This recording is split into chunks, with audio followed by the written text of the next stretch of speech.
What's the scariest experience you've ever been through? I was 13 years old and my dad just picked me up from high school but had my grandma in the car too, so I sat in the back seat. We were driving back home and my grandma wanted to quickly run into a shop, so we parked outside the shop. My gran was having trouble getting up the steps out front the shop, so my dad jumped out to help her. At that exact moment I noticed my dad's gold chain he lost a couple of weeks ago under the seat in front of me, so I ducked down and reached under to get it. As I'm trying to reach under the seat, someone got in the car. I looked up and they kinda looked like my dad from behind, so I said, "Dad?" They turned around and I immediately saw that it wasn't my dad. They clearly didn't realize anyone else was in the car and were a little startled but quickly replied, "Sit back and shut up, I'll let you out in a minute." The key was still in the ignition and they started the car and peeled off.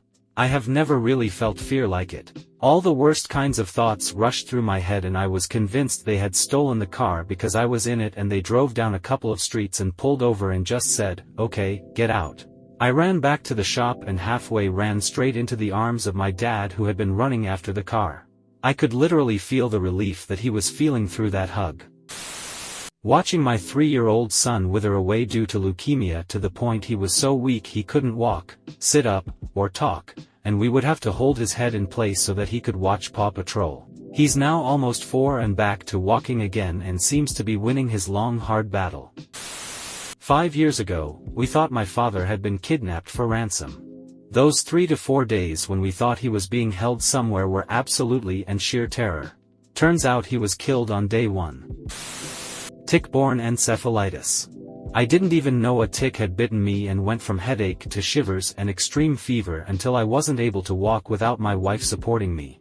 Even reading made my head spin like crazy and I didn't know what the reason was. How are you now? Luckily, I managed to fully recover, most likely thanks to my wife supporting me as good as she could, and my dog forced me to keep as active as it was possible at the time. But it took 4 months to fully recover. About a month ago, my neighbor asked me to go check on her 72F, husband 75M, which wasn't super out of the ordinary. I've done it before when she can't get a hold of him. Went in through the garage, and called for him, no response. Continued to walk through the house and found him on the floor of the TV room, unresponsive, but still breathing, snoring loudly with phlegm coming from nose and mouth. Called 911 for the first time in my life, then had to call my neighbor to give her the news. Paramedics showed up and took him to the hospital before she arrived back home. He had a brain aneurysm ruptured and passed away a few hours later at the hospital. Gary was a wonderful man who was like a stand-in grandpa for my 3 kids who don't have any family in town. We are so grateful to have known him and the love and snacks he always shared with my babes. Drowning. I was jumping off some high rocks into a river. It was a place in the town I grew up in that everyone knew. One day, I somehow got turned around in the water after hitting and swam down. When I realized and turned around, I was too deep to make it up. About 8 feet down I inhaled the water. It burned and was cold at the same time. I could feel the pain in my ears as I tried to exhale the water. I don't remember surfacing, my friends pulling me to shore or coughing up all the water. Being in the middle of a shootout, in the crossfire I was lying on the ground. That must have been really scary. Glad you came out with no injuries. Never feared death more. My mother woke me up in the middle of the night to tell me she had been robbed and stabbed. I had to stay with her while paramedics arrived, helped her clean her wound, and put pressure on it. After she was taken to the hospital, the cops told me it was most likely self-inflicted. I will never forget the feeling I had when she told me, and the sight of it. I will also never forget the feeling of being told my mother was suicidal to the point of stabbing herself. One of the most terrifying, troubling nights of my life. And unfortunately, I have more stories that are widely similar to that. Edit, I was 14. Kinda a humorous one. A few years ago, in the dead of night, my husband and I were woken up by an unmistakable sound of glass shattering around 3 a.m. Naturally, we assumed someone was breaking into our house. Our hearts were in our mouths. But we weren't going to split up, so we went downstairs together to check it out.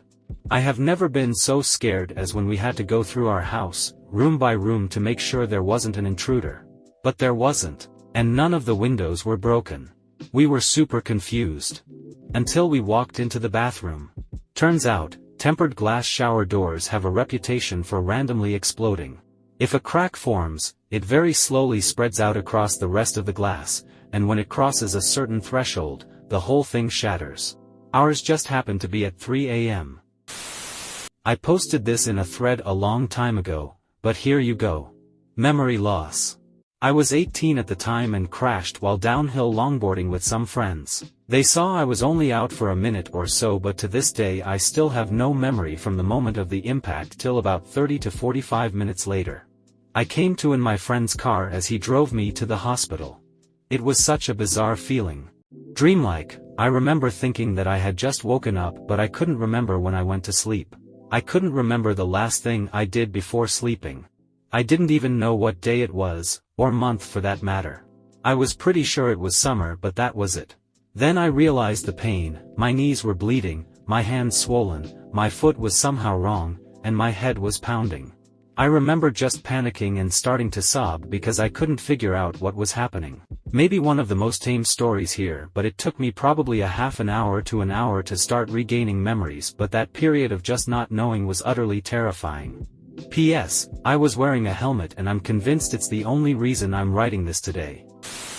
My beloved dog, a dock diver and completely amazing swimmer and practiced athletic retriever, swam off into one of the Great Lakes, the mighty Huron. He had been swimming daily in our more calm inland lakes and was very fit. He made it into the shipping channel and I was petrified. He was chasing a sailboat. Wouldn't come back. No jet ski at our rental. The little dude swam all the way to Charity Island, in the middle of Lake Huron, about 10 miles. You cannot usually see Charity Island from Point Au Gres, Michigan, only the lighthouse. It's a fluke he found it in open water. I suspect he chased a pleasure boat there, as it is a tourist destination. I was devastated. Anyway, he was rescued, tired but happy, and brought back to us by good Samaritans via his tags and imprinted collar. He was said to have enjoyed his boat ride and slept like a log. He visited all 5 Great Lakes in his lifetime and never swam off again. He lived to just 5 weeks shy 17 years old. His ashes were committed to the sandy tides of mighty Huron, along with my heart. Rest in peace, Kirby, my forever pal. I'll see you in the surf once again. When my dad hit my mom, she called me, crying at 1 a.m., saying she'd locked herself in the bedroom. I transferred her half of their savings out immediately and went home the next day to move her out. The rage in his eyes terrified me. I kept a gun on me and didn't sleep at my own apartment until the restraining order came in. I still carry the gun. The divorce is still being finalized. I'm terrified he'll hurt her and I won't have done anything to protect her. Thanks for watching. If you enjoyed the video, consider liking, sharing and subscribing.